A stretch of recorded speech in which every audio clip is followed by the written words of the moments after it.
I'm back to give you a breakdown of the news this week. We start off with the announcement that not all memberships are made equal. There is one membership that is so forward-thinking that it cancels itself when you are busy dragging it through the mud. You don't attend gym in months, but they still keep on deducting. An ANC membership is so forward-thinking that it even goes on the news to announce that your membership has been cancelled. Forget the ANC's 10-point plan. The way they handle your membership is a game changer.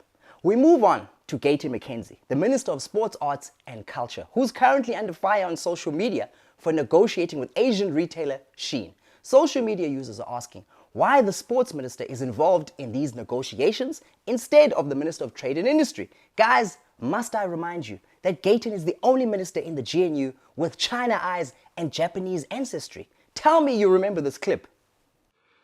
What's wrong with my eyes? Why is my eyes like a China?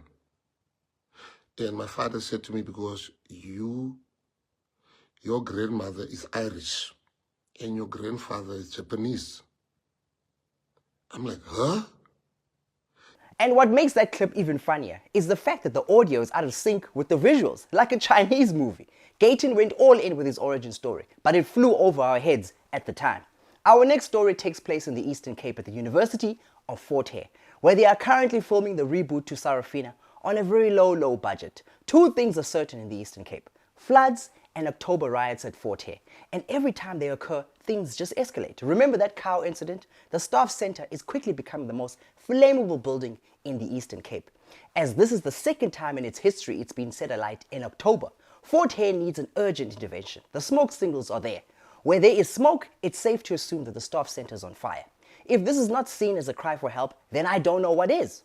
Our next segment, politicians say the darndest things. Bheki, do you think a memorial service is the appropriate place to address South Africans who hurled social media abuse at the late Nathi Mthethwa?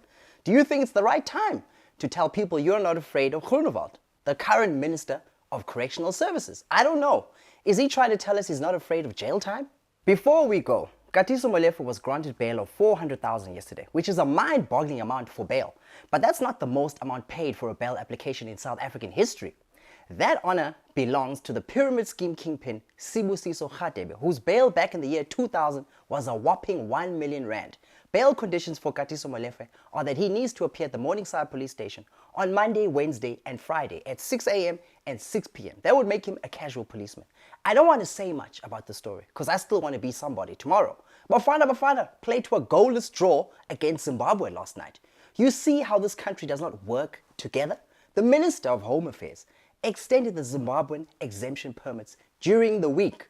You could have announced that you have a big announcement in terms of the exemption permits before the match and give us a psychological edge over them. Zimbabwe played like they were citizens. Thank you for that, Minister. That's our breakdown of the news this week. Hit us with a like or a subscription if you have not done so. Zorch, signing out.